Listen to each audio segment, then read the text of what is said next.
الحمد لله كفى وسلام على عباده الذين اصطفى أما بعد فأعوذ بالله من الشيطان الرجيم بسم الله الرحمن الرحيم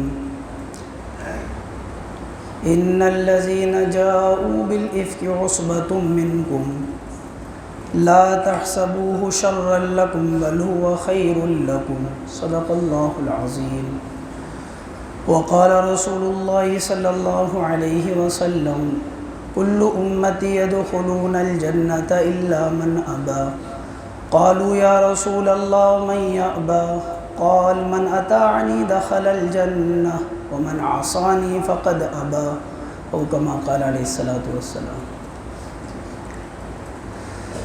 میرے بھائیو، محترم بزرگوں اور دوستو، حضور اکرم صلی اللہ علیہ وسلم کی سیرت طیبہ سے متعلق بات چل رہی ہے۔ حضور اکرم صلی اللہ علیہ وسلم کا غزوہ بنو المصطلق سے واپسی کے موقع پر ایک معاملہ تو یہ ہوا کہ منافقین نے اس بات کی کوشش کی کہ مسلمانوں میں آپس میں نااتفاقی ہو جائے۔ اس لیے منافقین کے سردار عبداللہ ابن ابی نے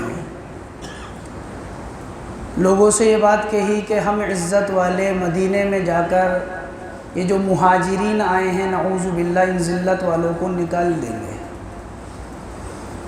اللہ تعالیٰ نے قرآن کریم کے اندر اس بات کا تذکرہ فرمایا، یقولون لئن رجعنا الی المدینہ لیخرجن الاعز منها الاذل، کہتے ہیں کہ ہم عزت والے ذلت والوں کو نکال دیں گے۔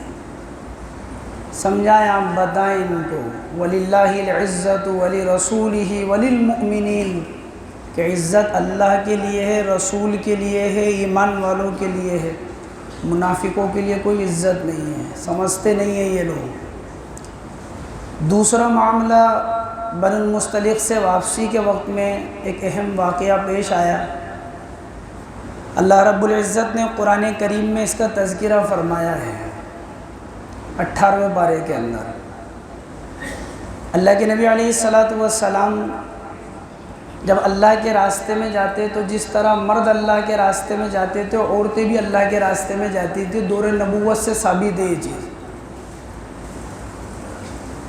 تقریباً حضرت مفتی شبیر صاحب نے فتاوی قاسمیہ کے اندر 10 روایتیں ایسی ذکر کی ہیں جن سے یہ بات ثابت ہے کہ راہ خدا میں جس طرح مرد جاتے تھے، عورتیں بھی جاتی تھیں۔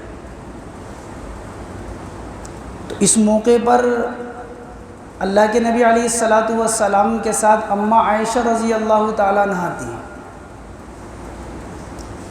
جب اللہ کے نبی علیہ السلام وہاں سے آگے مدینے کی طرف چلنے لگے تو اعلان ہوا، بھائی جس کو اپنی حاجت سے فارغ ہونا ہے وہ فارغ ہو جائے، قافلہ چلے گا۔ تو حضرت عائشہ رضی اللہ تعالیٰ عنہا بھی قضاء حاجت کے لیے اور حاجت سے فارغ ہونے کے لیے چلی گئی۔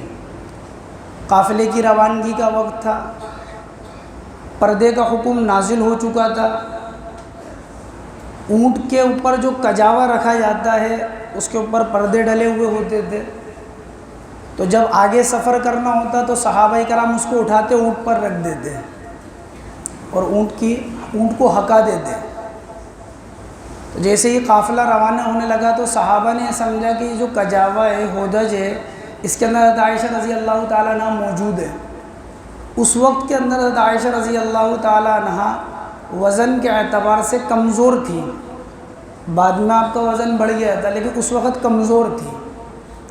تو صحابہ نے سمجھا کہ حضرت عائشہ اس کے اندر موجود ہے، اس کجاوے کو اٹھایا، اونٹ کے اوپر رکھ دیا، اونٹ کو ہکا دیا۔ صحابہ بھی چلے گئے، اللہ کے نبی علیہ السلام بھی چلے گئے۔ حضرت عائشہ رضی اللہ تعالیٰ عنہ جو قضاء حاجت کے لیے گئی تھی تو وہاں ان کے گلے کا ہار ٹوٹ کر گر گیا تھا، تو اس کو تلاش کرنے کے لیے دیر لگ گئی اور کافی دیر کے بعد وہ ہار ملا۔ تو جب واپس آ کے دیکھا تو یہاں تو قافلہ جا چکا ہے، کوئی بھی موجود نہیں ہے۔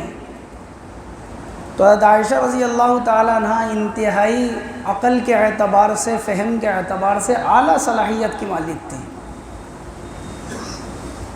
حضرت عائشہ رضی اللہ تعالیٰ عنہ نے یہ کیا کہ اگر میں ان کے پیچھے جاتی ہوں یا ادھر ادھر تلاش کرنے جاتی ہوں تو حضور مجھے تلاش کریں گے، میں قافلے سے مل پاؤں نہیں مل پاؤں، تو میں یہی رک جاتی ہوں، اللہ کے نبی مجھے تلاش کرنے کے لیے خود آئیں گے یا کسی کو بھیجیں گے تو آرام سے پالیں گے۔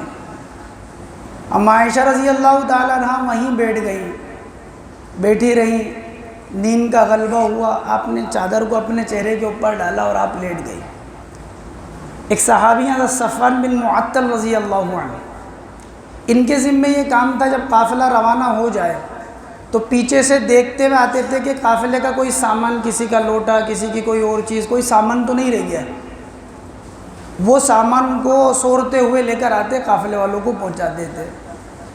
جب یہ پیچھے سے آ رہے تھے تو انہوں نے دیکھا کہ کوئی خاتون لیٹی ہوئی ہے، تو قریب گئے تو دیکھا کہ تو حضرت عائشہ رضی اللہ تعالیٰ عنہ، پردے کا حکم نازل ہونے سے پہلے انہوں نے حضرت عائشہ کو دیکھا تھا، اس لیے پہچان گئے، تو انہوں نے فوراً زور سے آواز سے کہا انا للہ و انا الیہ راجعون۔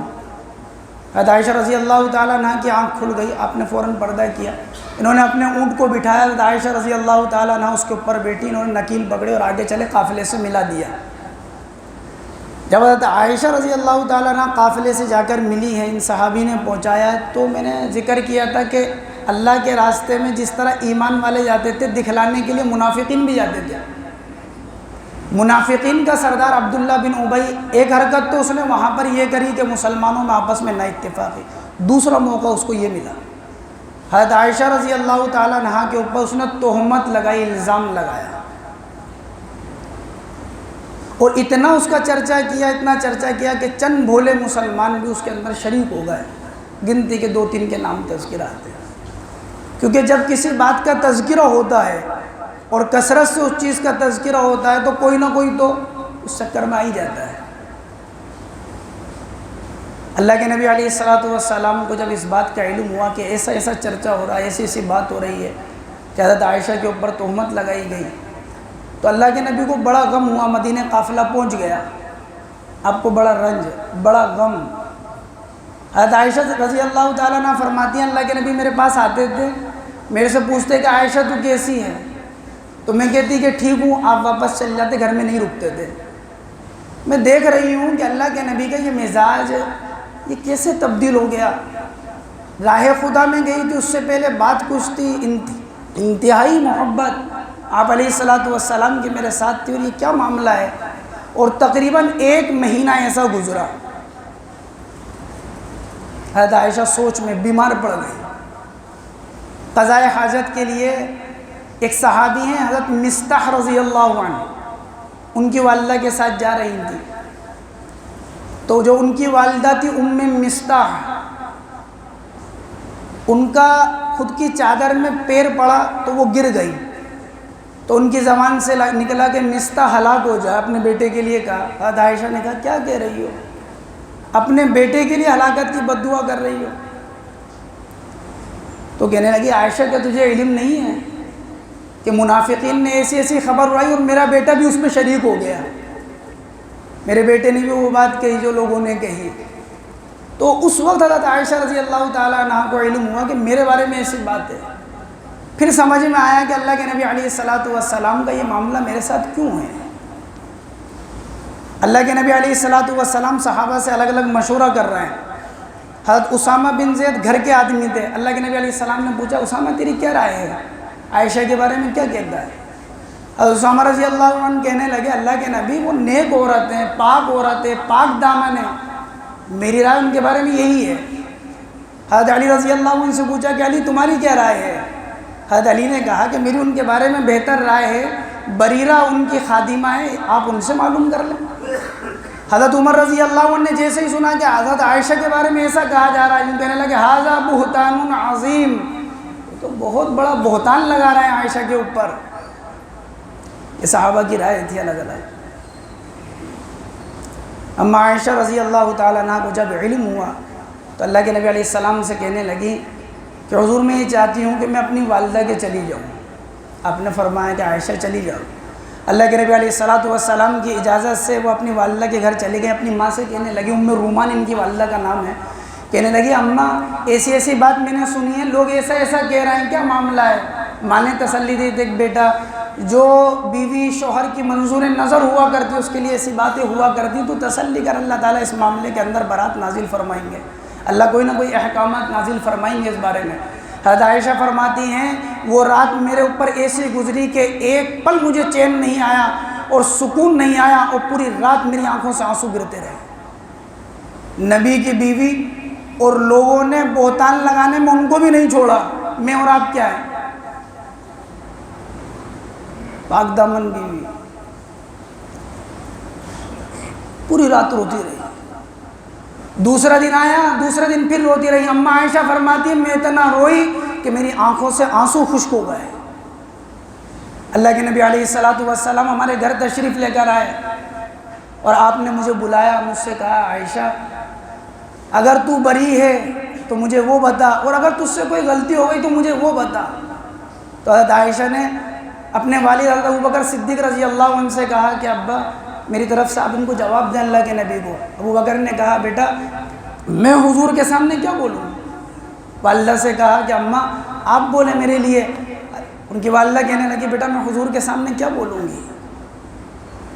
حضرت عائشہ رضی اللہ تعالیٰ عنہ نے خود ہمت کری اور خود جواب دیا، اللہ کے نبی میں بری ہوں، اللہ اس بات کو جانتے ہیں، لیکن اگر میں آپ کو اس بات کو کہوں گی تو ہو سکتا ہے آپ میرا یقین نہیں کریں، کیونکہ لوگوں کے چرچے خوب سن چکے ہیں، لوگوں کی بات خوب سن چکے ہیں، تو آپ کے ذہن میں ہو سکتا ہے وہ بات آ گئی ہو، لیکن میں بری ہوں، اللہ جانتا ہے۔ اور اگر میں یہ کہہ دوں گی میں نے ایسا کیا ہے، حالانکہ میں نے ایسا نہیں کیا، ہو سکتا آپ یقین کر لیں اس بات کے اوپر۔ اور فرمایا میں تو وہ کہتی ہوں جو یعقوب علیہ السلام نے اپنے بیٹوں سے کہا تھا فصبر جمیل واللہ المستعان علی ما تصفون، کہ میں صبر جمیل اختیار کرتی ہوں اور اللہ ہی میری مدد کرنے والے ہیں۔ اتنی بات کہی، بستر پر جا کر لیٹ گئی۔ اللہ کے نبی علیہ الصلوۃ والسلام بھی گھر میں موجود ہیں، آپ علیہ الصلوۃ والسلام وہاں سے اٹھے نہیں ہیں، اور آپ کے اوپر وحی کے آثار، وحی کے نزول کے آثار، آپ کی پیشانی سے پسینہ ٹپکنے لگا۔ اللہ کے نبی علیہ الصلوۃ والسلام پر جب وحی نازل ہو چکی، اللہ کے نبی علیہ الصلوۃ والسلام نے فرمایا ابشر یا عائشہ، اے عائشہ تجھے بشارت ہو، اللہ نے تیرے بارے میں براءت نازل فرما دی۔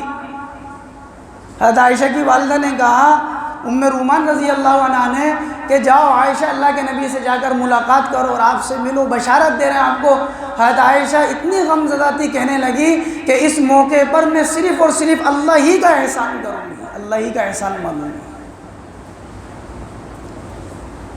اللہ تبارک و تعالیٰ نے قرآن میں 10 آیتیں نازل فرمائی حضرت عائشہ کی برات کے اندر، اور آپ دیکھیں کہ ایسی برات نازل فرمائی کہ قیامت تک اس کی تلاوت ہوتی رہے گی۔ اللہ تعالیٰ قرآن میں فرماتے ان الذین جاءوا بالافک عصبۃ منکم لا تحسبوه شرا لکم بل هو خیر لکم، وہ لوگ جنہوں نے آپ کے اوپر بہتان مانا ہے، آپ کے اوپر بہتان کا طوفان لے کر آئے ہیں، آپ یہ سمجھ رہی ہیں کہ آپ کے لیے شر کی چیز ہے، نہیں، اللہ تعالیٰ کی طرف سے آپ کے لیے خیر کی چیز ہے، کیونکہ اللہ آپ کی برات ظاہر فرمائے گا۔ اور ایمان والوں کے لیے کیا کہا اللہ تبارک و تعالیٰ نے لولا اذ سمعتموه ظن المؤمنون والمؤمنات بانفسهم خیرا وقالوا هذا افک مبین، اے ایمان والو جب تم نے سنا تھا عائشہ کے بارے میں، اے ایمان والو مرد اور ایمان والی عورتوں، تو تم نے کیوں نہیں کہا یہ تو بہتان عظیم ہے؟ کیوں نہیں کہا تم نے؟ وَلَوْلَا فَضْلُ اللَّهِ عَلَيْكُمْ وَرَحْمَتُهُ فِي الدُّنْيَا وَالْآخِرَةِ، اگر اللہ کا فضل نہیں ہوتا دنیا اور آخرت میں تمہارے اوپر تو اللہ کا عذاب نازل ہوتا۔ یہ برات کے اندر اللہ تعالیٰ نے آیتوں کا نزول فرمایا۔ مفسرین کیا لکھتے ہیں؟ حضرت عائشہ رضی اللہ تعالیٰ عنہ کی خصوصیات میں آپ دیکھیں، مفسرین نے لکھا ہے کہ حضرت عائشہ رضی اللہ تعالیٰ عنہ کی خصوصیات میں سے ایک خصوصیت یہ ہے کہ صدیق اکبر کی بیٹی ہے۔ صدیق اکبر وہ جنہوں نے 40,000 دینار اللہ کے نبی علیہ الصلوۃ والسلام کی ذات اقدس پر ہجرت کے موقع پر خرچ کیے۔ 1000 دینار سونے کے اعتبار سے 4 کلو سونا اور اس سے اوپر ہوتے ہیں، 40,000 دینار جس نے خرچ کیے، ان کی بیٹی ہے۔ مفسرین نے کہا دوسری خصوصیت حضرت عائشہ رضی اللہ تعالیٰ عنہ کی یہ ہے کہ حضرت عائشہ رضی اللہ تعالیٰ عنہ کے نکاح میں، حضور کے نکاح میں حضرت عائشہ آتی، اس سے پہلے حضرت جبریل ایک ریشم کا کپڑا لائے تھے، اس میں عائشہ کی تصویر بنی ہوئی تھی، کہا یہ آپ کی بیوی ہوں گی اللہ کی طرف سے۔ تیسری چیز حضرت عائشہ کی خصوصیات میں سے یہ ہے، فرمایا کہ حضرت عائشہ اور حضور اگر ایک لحاف میں ہوتے تب بھی وحی نازل ہو جاتی تھی، اس کے علاوہ اور بیویوں کے ساتھ یہ معاملہ نہیں تھا۔ چوتھی خصوصیت حضرت عائشہ رضی اللہ تعالیٰ عنہ کی، اللہ کے نبی دنیا سے جا رہے تھے، آپ کا سر مبارک اماں عائشہ رضی اللہ تعالیٰ عنہ کی گود میں تھا، آپ کی گود میں وصال ہوا ہے۔ پانچویں خصوصیت اماں عائشہ رضی اللہ تعالیٰ عنہ کی جو قیامت تک رہے گی، وہ حجرہ جو عائشہ کا تھا آج بھی حضور اسی میں مکین ہے، نہیں مدفون ہے، اور بھی بیویوں کے کمرے تھے، یہ شرف اور یہ صرف حضرت عائشہ کو ہوگا۔ اور چھٹی خصوصیت حضرت عائشہ رضی اللہ تعالیٰ عنہ کی مفسرین نے لکھی ہے کہ چھٹی خصوصیت یہ ہے کہ اللہ تبارک و تعالیٰ نے براہ راست عائشہ کی براءت نازل فرمائی قرآن میں۔ یوسف علیہ السلام کے اوپر تہمت لگی، بچے نے براءت ظاہر کری، بچے نے کہا یوسف بری ہیں۔ حضرت مریم کے اوپر قوم نے کہا تم بچہ کہاں سے لائی ہو، بیٹے نے کہا انی عبداللہ، میں اللہ کا بندہ ہوں۔ اور جب عائشہ کی باری آئی اللہ نے کہا ھذا افک مبین، یہ بہتان عظیم ہے، اللہ نے براءت ظاہر فرمائی۔ یہ اماں عائشہ رضی اللہ تعالیٰ عنہ کی خصوصیت ہے۔ ان آیتوں کے اندر اور اس واقعے میں منافقین کا کردار بتایا گیا کہ منافقین نے کس طرح اماں عائشہ رضی اللہ تعالیٰ عنہ کے اوپر بہتان لگایا۔ جن لوگوں نے بہتان لگایا، اللہ کے نبی علیہ السلام نے ہر ایک کے اوپر 80 کوڑے حد ہے۔ بہتان کتنا بڑا جرم ہے کہ اگر اسلامی سزا، اسلامی حکومت ہو تو سزا کیا ہے؟ کسی نے کسی پر جھوٹا بہتان لگایا، اس نے ایسا کیا حالانکہ نہیں کیا، اسلامی حکومت 80 کوڑے اس کے لگیں گے۔ انشاءاللہ اسی سے متعلق آئندہ